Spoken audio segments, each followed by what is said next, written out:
किसी माइक्रोस्कोप की ज़रूरत होती है तो उसको माइक्रो और एंड बायोलॉजी जो है ना लिविंग ऑर्गेनिजम्स जो आपके इर्द गिर्द माइक्रो ऑर्गेनिजम्स पाए जाते हैं जो कि बहुत ही माइन्यूट पार्टिकल्स होते हैं। उनकी रिप्रोडक्शन, उनकी लाइफ स्टाइल, उनकी जो है ना रिप्रोडक्शन के बारे में, उनकी मेटाबॉलिज्म के बारे में, उनकी बायोलॉजिकल एक्टिविटीज़ के बारे में आप पढ़ते हैं तो उसे हम बायोलॉजी। माइक्रो बायोलॉजी जो है ये वर्ड है जो कि डिराइव किया गया है ग्रीक लैंग्वेज से। Micro mean small and biology mean studying the life. Small, micro का मतलब है स्मॉल और बायोलॉजी मीन स्टडिंग लाइफ, मतलब स्मॉल माइक्रो ऑर्गेनिजम्स की लाइफ के बारे में जो स्टडी करते हैं वो कहलाती है माइक्रो बायोलॉजी। माइक्रोबायोलॉजी और ये इसमें हम फिर क्या करते हैं, माइक्रोबायोलॉजी में जो माइक्रो ऑर्गेनिजम्स होते हैं उसके स्ट्रक्चर, उसकी रिप्रोडक्शन, उसकी फिजियोलॉजी, उसका मेटाबॉलिज्म और उसकी आइडेंटिफिकेशन के बारे में तफसील से पढ़ते हैं। क्योंकि आपने देखा होगा कुछ माइक्रो ऑर्गेनिजम्स जो है ना बड़े यूजफुल होते हैं, वो ह्यूमन लाइफ में बड़ा अहम रोल अदा करते हैं, लेकिन कुछ लीथल होते हैं। तो जो यूजफुल होंगे उससे हम अपने बहुत सारे पर्पस के लिए इस्तेमाल कर सकते हैं, लेकिन जो लीथल होते हैं या टॉक्सिक होते हैं, आपकी ज़िंदगी के लिए हार्मफुल साबित होते हैं, तो उससे क्या की जाती है, प्रिवेंशन और उसकी एहतियात की जाती है। तो माइक्रो ऑर्गेनिज्म के बारे में भी जानना तफसील से इसलिए ज़रूरी है कि कुछ आपके लिए यूजफुल बैक्टीरिया हो जाते हैं और कुछ आपके लिए डेंजरस और हार्मफुल बैक्टीरिया होते हैं। तो माइक्रोबायोलॉजी से ही आपको ये अंदाजा होगा जब आप इस माइक्रो ऑर्गेनिज्म की तफसील पढ़ेंगे कि ये माइक्रो ऑर्गेनिज्म आपकी रोजमर्रा जिंदगी है उसमें कितना करामत साबित होगा, तो हम माइक्रोबायोलॉजी की हेल्प लेंगे।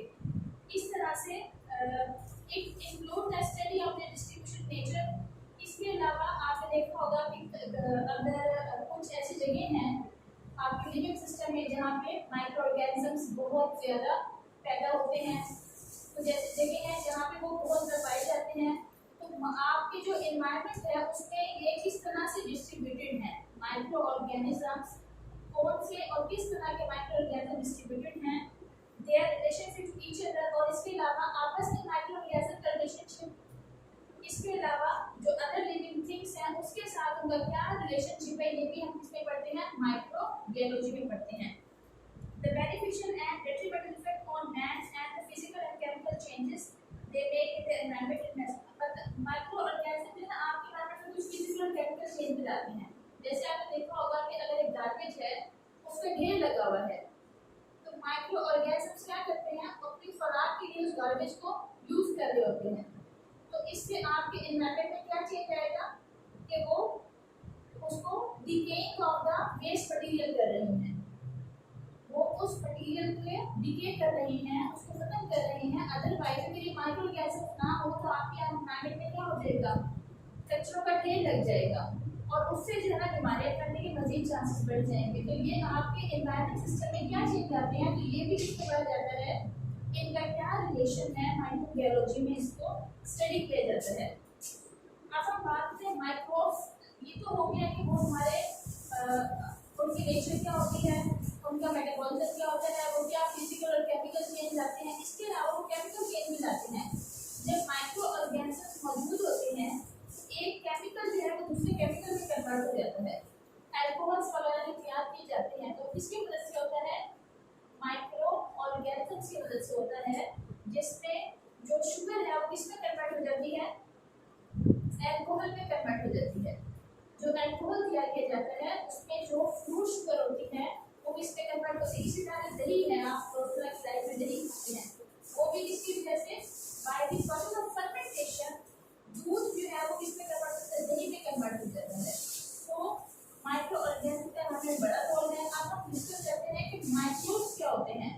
अब सिर्फ बैक्टीरिया नहीं पाए जाते, और भी बहुत टाइनी माइक्रो ऑर्गेनिजम्स हैं जो मुख्तलिफ तरह के हैं। उसमें आ जाता है bacteria, virus, archaea, fungi, protozoa, mycoplasma and the rickettsia. ये मुख्तलिफ माइक्रो ऑर्गेनिजम्स हैं जो कि एनवायरनमेंट में पाए जाते हैं, और आप one by one her micro organism को तफसील से माइक्रोबायोलॉजी में आगे बढ़ेंगे। थर्मो एसिडोफाइल, ये वो बैक्टीरिया होते हैं जो कि ये सुपर हीट पे रहते हैं और सुपर एसिडिक कंडीशन में और ये कहाँ पे पाए जाते हैं, आपने देखा होगा रॉक्स कुछ ना वो रेड कलर की रॉक्स पाई जाती हैं, तो ये वहाँ पर बहुत ज्यादा हीट में जिंदा रह सकते हैं, तो उन्हें हम कहते हैं थर्मो एसिडोफाइल। एसिडिक एनवायरनमेंट पसंद होता है इनको रहने के लिए, हीट एनवायरनमेंट थर्मो वो पसंद होता है, और फाइल्स का मतलब ये है कि वो उनके लिए एक लविंग एनवायरनमेंट है। फाइल्स फाइल्स का मतलब ये है कि हीट मतलब कि उससे रेजिस्ट नहीं, वो हीट को पसंद करते हैं रहना। थर्मो एसिडोफाइल हीट में एसिडिक एनवायरनमेंट को पसंद करने वाले जो माइक्रो ऑर्गेनिजम्स हैं वो कहलाएंगे थर्मो एसिडोफाइल, और ये अक्सर कहाँ पे पाए जाते हैं, red stuff on the rock, और ये कौन से होते हैं, this is the example of Archie bacteria. तो इन्हें क्या कहते हैं, ये किस तरह के बैक्टीरिया होते हैं, आर्की बैक्टीरिया कहलाते हैं। History of microbiology, history of microbiology हम पढ़ते हैं कि किस तरह जुड़ के आई। 1665 में रॉबर्ट हुक एक साइंटिस्ट थे, उन्होंने एक्सपेरिमेंट किया कि जो लकड़ी है उसको अगर हम बहुत गौर से देखें, बारीक से देखें, तो उसमें हमें कुछ कंपार्टमेंट्स, माइनिंग कंपार्टमेंट्स नजर आती हैं। जो लकड़ी है, लकड़ी का कॉर्क है, अगर हम उसको हिस्सा काट दें, छोटा सा हिस्सा काटे, तो हमें लगता है कि उसमें बहुत ही ज्यादा क्या है, माइन्यूट बॉक्सेस हैं। इतने माइन्यूट हैं जो कि हम अगर बहुत ज्यादा करीब से देखें तो हम उसको काउंट नहीं कर सकते, लेकिन वो बहुत ज्यादा तादाद में पाए जाते हैं। उन्होंने इसको एक लकड़ी के टुकड़े से जो है ना, ये जहन में ख्याल लेके आए कि हमें इसको देखने के लिए आँख के अलावा किसी ऐसी चीज की जरूरत है जो इसके बहुत ही माइन्यूट जो है पार्टीशन है उसको काउंट कर सके, या उसे मजीद हम देख सके कि इसमें कितनी पार्टीशनिंग है। रॉबर्ट हुक जो है ना वो इंग्लिश साइंटिस्ट था, और उसने ये आइडिया दिया था माइक्रोस्कोप का और इसके यूज का, कि अगर हम एक स्लाइस में कॉर्क का, तो ये कॉर्क जो है ना वो मुख्तलिफ कंपार्टमेंट से बना होता है, which is called as the cell. तो उसने जो ये वाला एक कंपार्टमेंट है, इसको उसने किसका नाम दिया, सेल का नाम दिया, सेल का नाम दिया। तो यहाँ से जो है ना हमें सेल के बारे में एक कॉन्सेप्ट आया कि सेल को जो है ना फिर हमने डिटेल से स्टडी किया कि सेल भी जो है वो एक लिविंग वो है, मतलब कि उसमें मुख्तलिफ चीज़ें पाई जाती हैं, उसके मुख्तलिफ ऑर्गेनल्स होते हैं, उसकी जो है कोई बाउंड्री होती है। तो सेल का कॉन्सेप्ट हमें यहाँ से आया कि इसको जो है ना ये सेल पे मुश्तमिल होते हैं, लेकिन इससे बना होता है, इसके अंदर और क्या मौजूद होते हैं ये हम नहीं देख सकते। इसको देखने के लिए उन्होंने हमें आइडिया दिया इसका सेल का। उसके बाद रॉबर्ट हुक और इसके बाद जो लीवन हुक ने, ये लीवन हुक एक और साइंटिस्ट थे जिन्होंने 1670 में ये आइडिया दिया कि सेल को ऑब्जर्व करने के लिए हमें किसकी जरूरत हो सकती है, माइक्रोस्कोप की जरूरत हो सकती है। कोई ऐसा इंस्ट्रूमेंट हो जिससे हम उसे बहुत बारीकी से जो उसके कंपार्टमेंट्स हैं उसे हम देख सकें कि वो कितने कंपार्टमेंट से कितने सेल से बना होता है। तो लीवन हुक जो है साइंटिस्ट था, उन्होंने हमें फिर आइडिया दिया कि माइक्रोस्कोप या ऐसा कोई वो हो, इंस्ट्रूमेंट हो जिससे हम इसको देख सकें। 1674 में ही कॉल्ड द माइक्रो, अच्छा उसके अलावा लीवन हुक ने हमें माइक्रो ऑर्गेनिजम्स के बारे में भी माइक्रो का भी जिक्र आया कि बहुत माइन्यूट जो मतलब कि वो है लिविंग पॉपुलेशन है, लिविंग पॉपुलेशन है माइक्रो ऑर्गेनिज्म। तो लीवन हुक ने माइक्रो ऑर्गेनिज्म से आइडिया दिया, तो इसका आइडिया दिया सेल का। सेल के बाद हमारे जहन में आया कि जो लिविंग माइक्रो ऑर्गेनिज्म वो भी क्या होते हैं, बहुत ही माइन्यूट और माइन्यूट एनामिकस होते हैं, एनामिकुलस होते हैं। एनामिकुलस का मतलब ये है कि वो ऐसे एनिमल्स उसमें आते हैं, लिविंग एनिमल्स हैं जो कि बहुत ही स्मॉल, बहुत ही टाइनी माइक्रो ऑर्गेनिजम्स कहलाते हैं। ये आइडिया दिया था 1674 में, किसने, लीवन हुक ने। उसके बाद 1723 में ये क्या हो गए थे, इनकी डेथ हो गई थी, और इसके बाद जो है रिसर्च होती रही, अपनी मजीद जो है ना माइक्रोबायोलॉजी का स्कोप वक्त के साथ साथ जो है इम्प्रूव होता रहा। अब हम पढ़ेंगे स्कोप ऑफ माइक्रोबायोलॉजी। ये क्लियर है, ये छोटी सी हिस्ट्री थी, तो आपको इसमें डेट वाइज सुना है, आप याद रखिएगा कि जो है ना रॉबर्ट हुक जो है वो सबसे पहले इन्वेंटर है जिसने हमें आइडिया दिया था। स्कोप, अब स्कोप में आप पढ़ेंगे कि माइक्रोबायोलॉजी आपने लिविंग सिस्टम है उसमें किस तरह यूज होती है। सबसे पहले जो साइंस ऑफ द माइक्रोबायोलॉजी है जिसमें micro organisms, bacteria, rickettsia, protozoa, fungi, yeast and the virus के बारे में पढ़ा जाता है। दूसरा, without the harmless organism which convert complex matters into life would be uncertain. वो कह रहे हैं कि ये भी माइक्रोबायोलॉजी के स्कोप में मैंने पहले जिक्र किया कि अगर माइक्रोऑर्गेनिज्म ना हो तो वो बहुत सारे केमिकल्स को किसमें वो हमारे लिए ऐसे उसमें चेंज करती है कि जो हमारे लिए हार्मलेस नहीं होते, ऐसे केमिकल्स बनते हैं। अदरवाइज अगर ये कन्वर्ट ना करे तो हमारे लिए एनवायरमेंट में बहुत सारे ऐसी चीजें पाई जाती है जो हमारे लिए ऑलरेडी हार्मफुल साबित हो सकती हैं। फर्मेंटेशन, जैसे कि आपकी जो दही है वो किसमें कन्वर्ट होता है, दूध जो है वो दही में कन्वर्ट होता है। इसी तरह से जो अल्कोहल है, मुख्तलिफ फ्रूट्स होते हैं उनको ग्रेप जैसे फ्रूट्स होते हैं उसकी जो शुगर होती है, फ्रूट्स में शुगर पाई जाती है वो किसमें कन्वर्ट होती है, अल्कोहल प्लस एसिड्स में कन्वर्ट होती है। अल्कोहल और एसिड में कन्वर्ट होती है, लेकिन due to the process of fermentation. अगर माइक्रो ऑर्गेनिजम्स ना हो तो ये जो शुगर है, जो प्लांट शुगर है, ये अल्कोहल और एसिड्स में कन्वर्ट नहीं हो सकती। तो ये भी किसकी इजाद है, माइक्रो ऑर्गेनिज्म की इजाद है।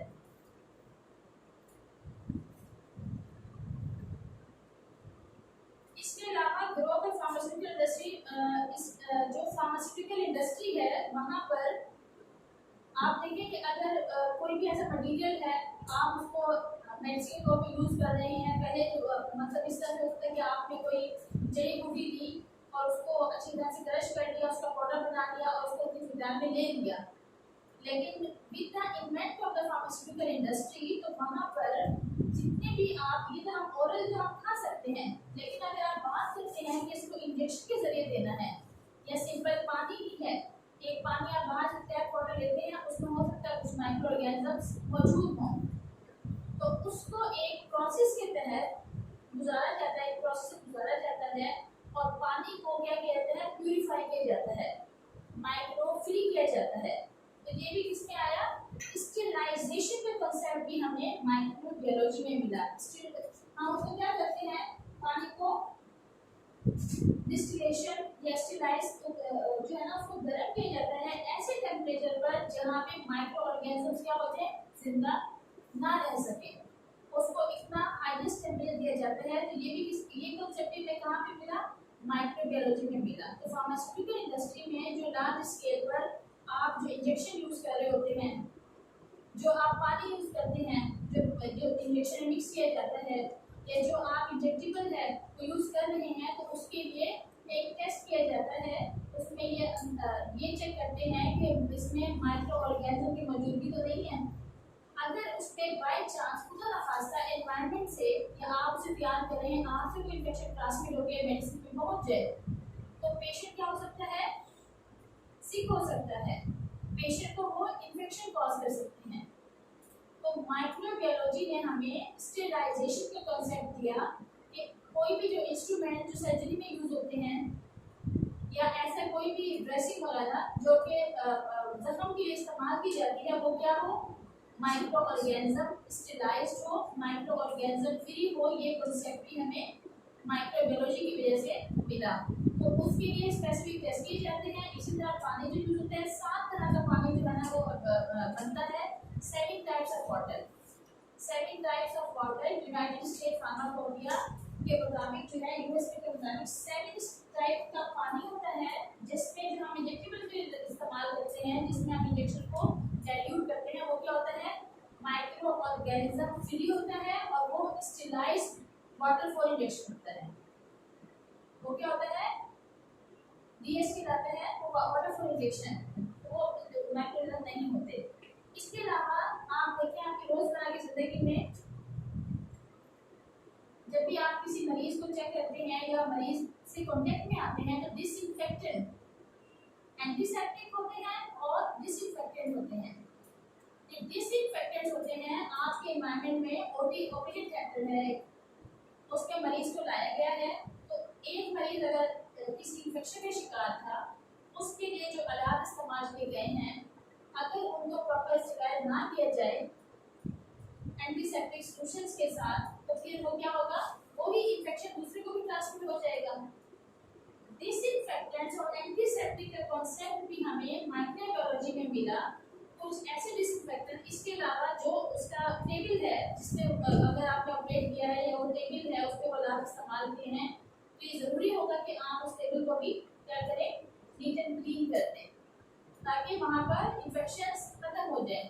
तो डिसइंफेक्टेंट्स जो हैं वो भी यूज़ किए जाते हैं जिसका मकसद क्या होता है कि माइक्रो ऑर्गेनिजम्स की ग्रोथ को रिटार्ड कर दें। माइक्रो ऑर्गेनिजम्स की ग्रोथ को रिटार्ड करते हैं। माइक्रो ऑर्गेनिक ग्रोथ को रिटार्ड करने के लिए दो वर्ड यूज होते हैं, बैक्टीरियोस्टेटिक और बैक्टीरियोसिडल। सिडल वो होते हैं सॉल्यूशंस जो कि माइक्रो ऑर्गेनिजम्स को कंप्लीटली क्या कर देते हैं, डेथ कर देते हैं, दोबारा माइक्रो ऑर्गेनिज्म ग्रो नहीं कर सकता, उसकी सेल वॉल को क्या करते हैं, इनहिबिट कर देते हैं। लेकिन जो बैक्टीरियोस्टेटिक सॉल्यूशंस होते हैं, जो बैक्टीरिया वो क्या करते हैं, उस वक्त वो अरेस्ट कर देते हैं माइक्रो ऑर्गेनिज्म की ग्रोथ को, वक्ती तौर पे वो रोक देते हैं। उस वक्त ग्रोथ नहीं होगी, लेकिन जब उसे फिजिकल एनवायरनमेंट मिलेगा, उसे खाना खुराक मिलेगा माइक्रो ऑर्गेनिज्म को, तो वो अपनी खुराक को जैसे ही हासिल करेगा वो दोबारा से वहाँ पे ग्रो होना शुरू हो जाएगा। बैक्टीरियोस्टेटिक और बैक्टीरियोसिडल। तो जो बैक्टीरियोस्टेटिक है वो क्या करते हैं, अरेस्ट कर देते हैं माइक्रो ऑर्गेनिज्म की ग्रोथ को वक्ती तौर पर, और जब उसको फेवरेबल एनवायरनमेंट मिलता है तो माइक्रो ऑर्गेनिज्म ग्रो हो जाता है दोबारा से। और सिडल का मतलब ये होता है कि वो कंप्लीटली किल कर देंगे। तो हमें बाज़ औक़ात बैक्टीरियोस्टेटिक सॉल्यूशंस की जरूरत होती है और सम टाइम आपको बैक्टीरियोसिडल चाहिए होता है। इसके अलावा जो मशीनें यूज होती हैं, एक मरीज आया है, उसको आपने जो है मशीन यूज की है या उसको जो है ना आपने भाप दिए हैं या उसकी कुछ संचिंग दी है, वहाँ पर अगर आपको जो है ना जरूरत होगी कि उस तमाम अनाज मशीन में यूज में उसको क्या किया जाए, प्रॉपर स्टेरिलाइज किया जाए, प्रॉपर उसको जो है ना एंटीसेप्टिक सॉल्यूशंस की मौजूदगी में उसके जरासीम खत्म किए जाए ताकि वो दूसरे को ट्रांसमिट ना हो सके। क्योंकि ये तो माइक्रो ऑर्गेनिज्म है जो कि आप देख नहीं रहे लेकिन वो ट्रांसफर हो सकते हैं। इंजेक्शन को क्या कहते हैं, पायरोजन फ्री। इंजेक्शन का टेस्ट किया जाता है कि ये पायरोजन फ्री है, इसमें कोई माइक्रो ऑर्गेनिज्म नहीं है। जैसे आपने देखा होगा कि ट्यूबरक्लोसिस है, फेफड़ों की टीबी है, फेफड़ों की बीमारी है, अगर आप प्रॉपर फेस मास्क, स्पेशल किस्म का मास्क यूज होता है N95, तो टीबी के पेशेंट्स होते हैं, अगर आप प्रॉपर मास्क नहीं यूज करते तो टीबी का जो माइक्रो वो है वो 10 सेकंड्स तक हवा में जिंदा रह सकता है। एयरबोर्न वो होते हैं, एयरबोर्न होते हैं और हवा में वो जिंदा रह सकते हैं। अगर आपने प्रॉपर जो है मास्क नहीं इस्तेमाल किया तो वो एक शख्स जो है वो 10 लोगों को इन्फेक्ट कर सकते हैं टीबी की जरासीम से। इसलिए जो कुछ ऐसे इन्फेक्शन मतलब कि अगर इंजेक्टेबल तैयार हो रहे हैं या ऐसे कोई भी मेडिसिन आप तैयार करते हैं फार्मास्यूटिकल इंडस्ट्री में, वहाँ पर इंजेक्शंस भी टेस्ट किए जाते हैं कि ये पायरोजन फ्री हैं, इसमें कोई पायरोजन किसे कह रहे हैं, माइक्रो ऑर्गेनिजम्स को कह रहे हैं कि इसमें कोई माइक्रो ऑर्गेनिजम्स नहीं है। स्टेरॉइड मेडिसिन भी तैयार की जाती है ताकि उसमें कोई माइक्रो मौजूदगी ना हो।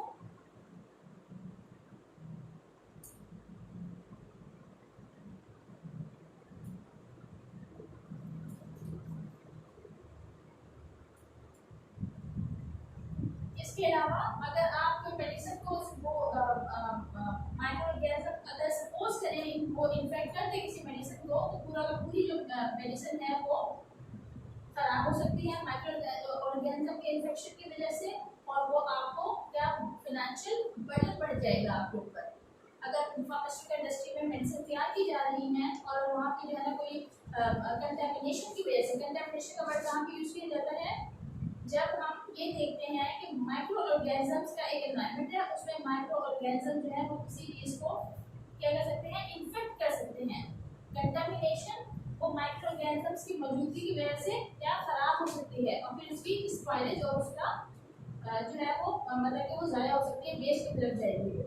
तो ये हमें सारा को ये क्या है, इसका कॉन्सेप्ट है माइक्रोबायोलॉजी में कि हमें ये माइक्रोबायोलॉजी में बहुत तफसील से मतलब समझने को भी मिला और हम उसको प्रैक्टिकली एडॉप्ट भी करें इस प्रैक्टिस को। इसके अलावा वैक्सीन्स की बात करते हैं। वैक्सीन्स जो हैं वो भी कुछ वैक्सीन जो ऐसी होती हैं जिसमें माइक्रो ऑर्गेनिजम्स को ऐड किया जाता है आपकी बॉडी में। जो माइक्रो ऑर्गेनिजम्स हैं मतलब कोई ना कोई नॉर्मल फ्लोरा मौजूद है अगर आपके बॉडी में।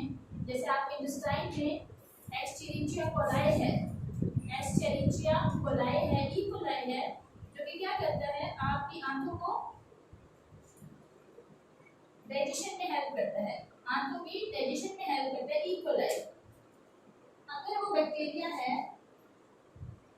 ई कोलाई है, हम एक जो है ना वो आप शिकार हो गए हैं किसी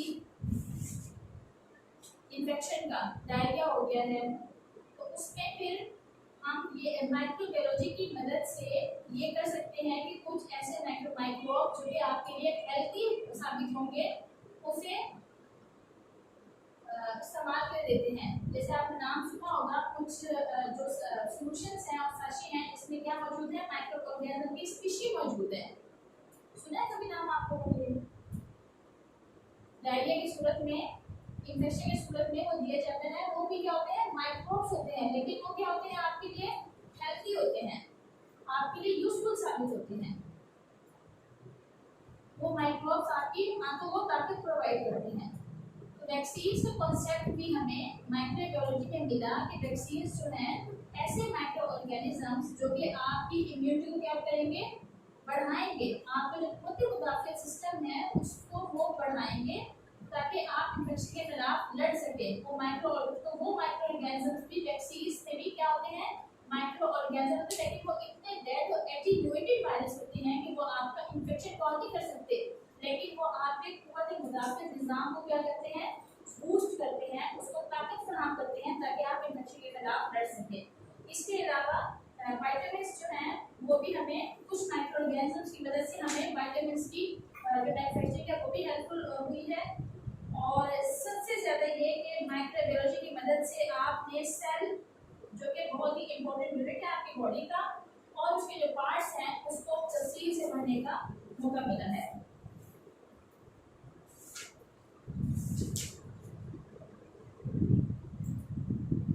इसके अलावा सॉइल माइक्रो ऑर्गेनिजम्स होते हैं जो कि किसमें हेल्प करते हैं, पेट्रोलियम की जो जियोलॉजिस्ट हैं वो फ्रिक्वेंटली कुछ ऐसे माइक्रो ऑर्गेनिज्म की इंफॉर्मेशन लेते हैं जो कि आपके कहाँ पे पाए जाते हैं, अंडर द ग्राउंड, जमीन के अंदर पाए जाते हैं और वो आपको पेट्रोलियम में हेल्पफुल साबित होते हैं।